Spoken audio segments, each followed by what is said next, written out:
नमस्कार मंडळी.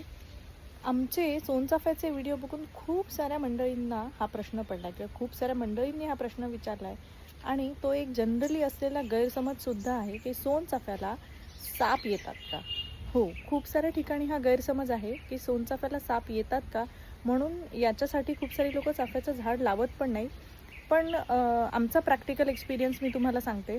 आमचं मातृवृक्षाचं प्रक्षेत्र म्हणजे ऑलमोस्ट 2,000 ते 3,000 मातृवृक्ष आणि तयार केलेली 4,000 ते 5,000 कलमं अशी एका वेळेला एका ठिकाणी 7,000 ते 8,000 सोनचाफ्याची कलमं एका ठिकाणी असतात, ज्याच्यावर सीझनमध्ये भरपूर फुलं लागलेली असतात. म्हणजे वेळेला 2-2 हजार फुलं निघू शकतात आणि इतका सुगंध त्या पूर्ण फील्डवरती छान दरवळत असतो. आणि अशा ठिकाणी आम्हाला कधीच असे साप फिरताना दिसलेले नाहीत. सो हा पूर्ण गैरसमज आहे. हां, बागेमध्ये, नर्सरीमध्ये एखाद दुसरं जनावर कधीतरी दिसतं किंवा असतं, कारण तो त्यांचा नैसर्गिक अधिवास आहे. माती, शेती, जमीन आपल्या आधी ह्या प्राणी पक्ष्यांची आहे. सो तो त्यांचा नैसर्गिक अधिवास आहे म्हणून ती तिथे असतात.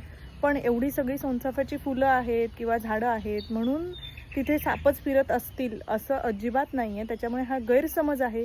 कृपया तुमच्या मनात अशी काही शंका असेल किंवा तुमच्या माहितीत कोणाच्या मनात अशी शंका असेल तर ती दूर करा. लोकांना सांगा की सोनचाफ्याला साप येत नाहीत. त्याच्यामुळे हा गैरसमज मनात बाळगू नका.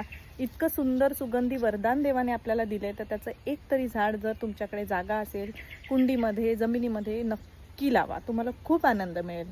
धन्यवाद.